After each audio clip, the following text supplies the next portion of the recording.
இன்றைக்கி தமிழ்நாடு அவங்களோட பட்ஜெட்டை கொடுத்துருக்காங்க. நம்ம பட்ஜெட் 24-25க்கு வந்திருக்கு. இதில் என்னெல்லாம் மெயின் சாலியன்ட் பாயிண்ட்ஸ்ன்னு நான் சொல்லிடுறேங்க.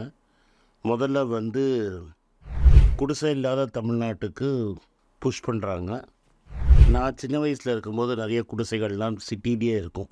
இப்போ குடிசைகள் மெயின் அர்பன் ஏரியாஸ்லலாம் போயிடுச்சு. பட் இன்னும் ரூரல் ஏரியாஸில் குடிசைகள் இருக்குது.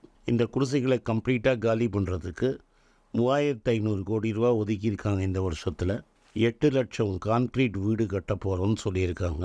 இந்த ஒரு 8 லட்சம் வீட்டுக்கும் 3500 இன்னும் 3,50,000 ரூபா கொடுப்பாங்க. அதுலேருந்து 3500 கோடி வரும். ஸோ இதுக்கு செலவு 3500 கோடி, 8 லட்சம் வீடு இந்த வருஷத்தில் காட்டுவாங்க. அப்படின்னா இந்த கணக்கை பார்த்திங்கன்னா இன்னொரு 30-35 லட்சம் வீடு கட்டினா தமிழ்நாட்டில் குடிசை இருக்காதுங்கிறது கிளியராக நம்மளுக்கு தெரியுது. அதுக்கு அடுத்தது ரோடு ஸ்டேட் ஹைவேஸ் ரோடு ரீடெவலப்மெண்ட்டு, கிராம ரோடுகளை சரி பண்ணுறதுக்கு 2000 கிலோமீட்டருக்கு இந்த வருஷம் 1000 கோடி கொடுத்துருக்காங்க ரீலே பண்ணுறதுக்கு. தண்ணி குடிநீர் வசதி கிராமத்தில் கரெக்டாக இருக்கிறதுக்கு 2000 புது ஓவர் ஹெட் டேங்க்ஸு கட்டுவாங்க. ரூரல் லோக்கல் பாடிஸில் அது 365 கோடி ஆகும். சில இடத்துல பழைய இருக்கிற வாட்டர் டேங்க் சரியில்லைன்னா அதை இடிச்சிட்டு கட்டுவாங்க. ஒரு 5000 வாட்டர் பாடிஸை தூர்வார போகிறாங்க. இந்த ஒகேனக்கல் தண்ணி குடிநீர் திட்டத்துக்கு 7800 கோடி செலவு பண்ண போகிறாங்க. மதுரையிலையும் சேலத்துலேயும் 24 மணி நேரம் தண்ணி சப்ளைக்கு வழி பார்க்க போகிறாங்க. முனிசிபல் அட்மினிஸ்ட்ரேஷனில் 4457 கிலோமீட்டர் அர்பன் ரோடை அப்கிரேட் பண்ணுவாங்க. 2500 கோடி செலவு பண்ணி ஒரு பூந்தமல்லியில் ஒரு state of the art hi tech building ஒன்று ரெடி பண்ண போகிறாங்க. இது 150 ஏக்கர். ஏன்னா தமிழ்நாட்டிலே நிறைய பேர் இப்போ ஸ்டூடியோ இங்கே இல்லை, ஃபிலிம் சிட்டி இங்கே இல்லைன்னு சொல்லிட்டு தமிழ்நாட்டிலேருந்து போய் ஹைதராபாத்தில் நிறைய ஷூட்டிங் நடக்குது. இதனால் ரெவென்யூ அந்த ஊருக்கு போகுது. நம்ம ஊர்லேயே அந்த ஷூட்டிங் நடந்ததுன்னா செலவு இங்கே இருக்கும், நம்ம டெக்னீஷியன்ஸுக்கு வேலை கிடைக்கும். அது மட்டும் இல்லை, அவங்க செலவு பண்ணுற ஜிஎஸ்டி எல்லாம் தமிழ்நாட்டை சேரும். ஸோ இங்கேருந்து போய் ஹைதராபாத் மற்ற ஊரில் சிட்டியில் ஷூட் பண்ணுற செலவு தமிழ்நாட்டிலே செலவு வைக்கப்படும். ஜிஎஸ்டி கலெக்ஷன் இங்கே வரும். இங்கே இருக்கிற லோக்கல் ஆர்டிஸ்ட்டுக்கு வேலை கிடைக்கும். ஸோ இது ஒரு மூவு. இதை ரொம்ப நாளைக்கு முன்னாடியே பண்ணியிருக்கணும். ஏன்னா ஒரு காலத்தில் எல்லா சவுத் இண்டியன் படங்களும் தமிழ்நாட்டில் தான் எடுத்துகிட்டு இருந்தாங்க. இதில் ஆந்திரா நம்மளை ஹைதராபாத் நம்மளை முன்னிடுச்சு. இப்போ திரும்பி 150 ஏக்கர் கார்மெண்ட் கொடுத்து இந்த ஹைடெக் ஃபிலிம் சிட்டி வந்ததுன்னா டெஃபினட்டாக தமிழ்நாட்டில் வெளி மாநிலத்தில் போய் ஷூட் பண்ணுற ஸ்டூடியோ ஷூட்டிங் திரும்பி தமிழ்நாட்டுக்கே வருங்கிற ஒரு ஹோப்பு இருக்குது. இதுக்கு இந்த வருஷம் 500 கோடி அலாட் பண்ணியிருக்காங்க. அடையார் ரிவரை ரிஸ்டோர் பண்ணி அழகுபடுத்த போகிறாங்க. இது சென்னை மூலமாக போகுது. இதுக்கு சென்னை ரிவர் ரெஸ்டோரேஷன் ட்ரஸ்ட்டுன்னு ஒன்று இருக்குது. அதில் ஒரு 1500 கோடி கொடுத்து பப்ளிக் ப்ரைவேட் பார்ட்னர்ஷிப்பில் அடையாரை க்ளீன் பண்ணுற வேலையை எடுத்திருக்காங்க. இது ஒரு ஹிஸ்டாரிக் மூவு. ஒரு காலத்தில் அடையாரில் போட்லாம் போயின்னு இருந்தது. பட் காலப்போக்கில் அதில் சாக்கடை கலந்து அது போட்டிங்கே போக முடியாத அளவுக்கு ஆயிடுச்சு. இன்றைக்கி இதுக்கு முதல் ஸ்டெப் எடுத்திருக்காங்க.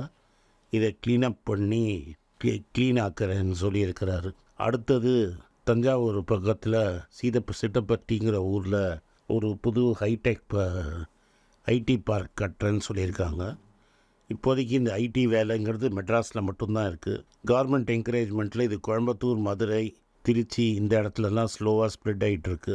இன்னும் தஞ்சாவூர் பக்கத்தில் பல பெரிய இன்ஜினியரிங் காலேஜஸ் இருக்குது. திருச்சியிலேருந்து தஞ்சாவூர் போகிற வழியில் தான் 2-3 பெரிய இன்ஜினியரிங் காலேஜஸ் இருக்குது. அங்கே முன்னாடி ரீஜனல் இன்ஜினியரிங் காலேஜ், இன்றைக்கி நேஷ்னல் இன்ஸ்டியூட் ஆஃப் டெக்னாலஜி இருக்குது. அந்த இடத்துக்கே வேலை வாய்ப்பு வரணும் மக்களுக்குன்னு சொல்லி அங்கே ஒரு டெக்னாலஜி பார்க் கட்டியிருக்காங்க. குளோபல் கேப்பபிலிட்டி சென்டர்ஸ் அப்படின்னா என்டையர் பேக் ஆஃபீஸை இதில் இந்தியாவில் ஆப்ரேட் பண்ணுவாங்க. இது முதல்ல சென்னையில் பெருசாக இருந்தது. அப்புறம் பெங்களூரும் ஹைதராபாடும் நம்மளை முந்திக்கிட்டாங்க. இப்போ போன 10 வருஷத்தில் இதை திரும்பி தமிழ்நாட்டில் கொண்டு வரத்துக்கு பல இன்சென்டிவ்ஸ் கொடுத்துருக்காங்க. இதில் என்னென்னா மாற்றுத்திறனாளிகள், திருநங்கைகள், விமனுக்கு நீங்கள் வேலைக்கு சேர்த்திங்கன்னா அதில் ஒரு சப்சிடி கொடுக்குறேன்னு பல இண்டஸ்ட்ரிக்கு ஸ்கீம்ஸ் கொடுத்துருக்காங்க. இந்த ஜிசிசிக்கு பல சலுகைகள் கொடுத்துருக்காங்க.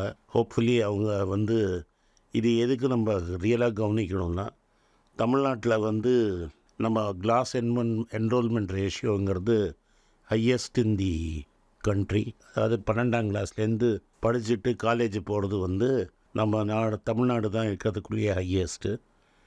அதுக்கு நம்மளை ஹை ஸ்கில் ஜாப்ஸாக தமிழ்நாட்டுக்கு வரணும்னு இது இனிஷியேட்டிவ் எடுத்திருக்காங்க.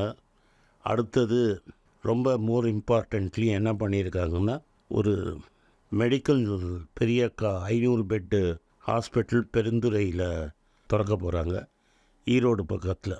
ஆல்ரெடி நீங்கள் பார்த்தீங்கன்னா தமிழ்நாடும் கேரளமும் தான் ரூரல் ஹெல்த் சென்டர்லேயும் ஹெல்த் இன்ஃப்ராஸ்ட்ரக்சர்லேயும் one of the best in India. நம்மளோட ப்ரைமரி ஹெல்த் சென்டர்ஸில் நல்ல ட்ரீட்மெண்ட் இருக்குது. இது fully funded by state government. இப்போ நீங்கள் பார்த்தீங்கன்னா இந்த பைபாஸ் ஹார்ட் ஆப்ரேஷனுங்கிறது அங்கேயே தஞ்சாவூர் இது மாதிரி ஊர்லேயே டயர் 3 சிட்டிஸ்லேயே பண்ணுற அளவுக்கு வந்துருச்சு.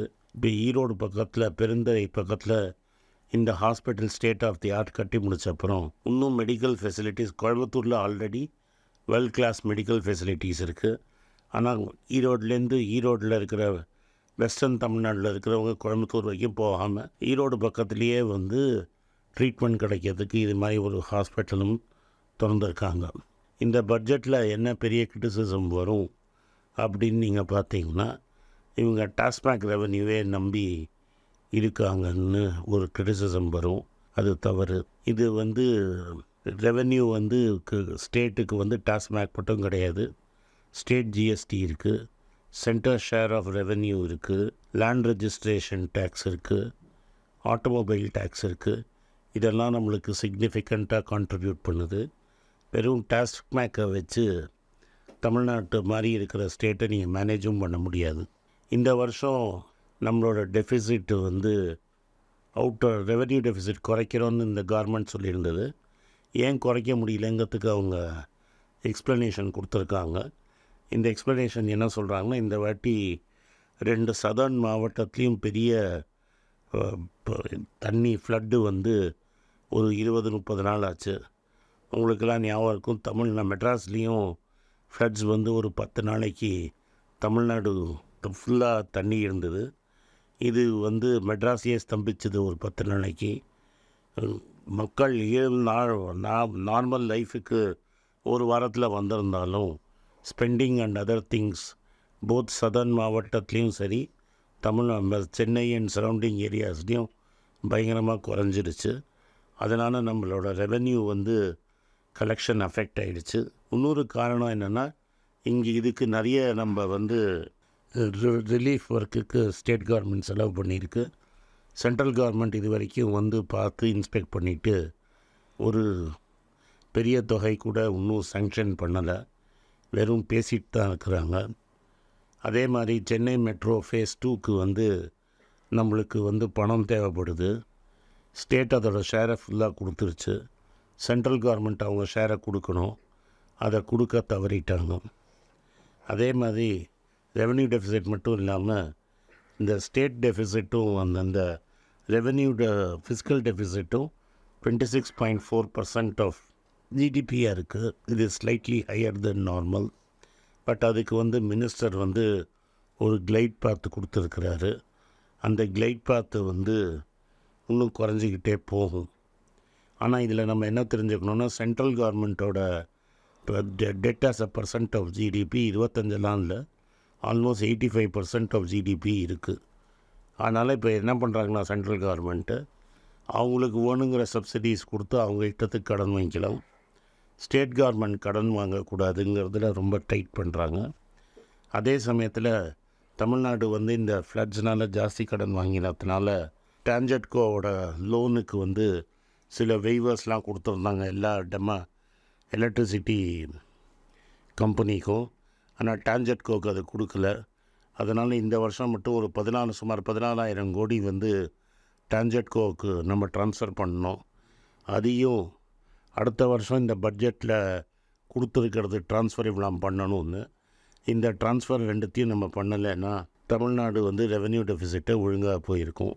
ஆனால் நீங்கள் வந்து அதை பணம் ட்ரான்ஸ்ஃபர் பண்ணலைன்னா எலக்ட்ரிசிட்டி ரேட்டை ஏற்றதை தவிர வேறு வழி கிடையாது.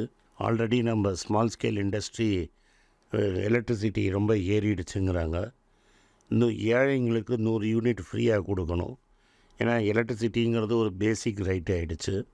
இல்லாட்டா எல்லாத்துக்கும் இன்டர்நெட்டு, படிக்கிறதுக்கு எல்லாத்துக்குமே ஒரு கம்ப்யூட்டர், லேப்டாப்புன்னு எல்லாம் ஆப்ரேட் பண்ணணுங்கிறது இன்றைக்கி ஒரு நார்ம் ஆகிடுச்சு. ஸோ இந்த differences between rich and poor equalise பண்ணுறதுக்கு 100 யூனிட் ஃப்ரீயாக கொடுக்குறாங்க. அந்த யூனிட் ஃப்ரீங்கிறது தான் இந்த லாஸுக்கு, இந்த ரெவென்யூ டெஃபிசிட் ஸ்லிப்பேஜுக்கு ஒரு காரணம். 3000 புது bus transport corporation order place பண்ணியிருக்காங்க. இதில் 500 எலக்ட்ரிக் பஸ்ஸும் ப்ளேஸ் பண்ணியிருக்கிறாங்க. ஸோ இந்த ஃப்ளட் சுச்சுவேஷனில் கிவன் தி கன்ஸ்டெயின்ஸ் இது வந்து நல்ல பட்ஜெட்டு.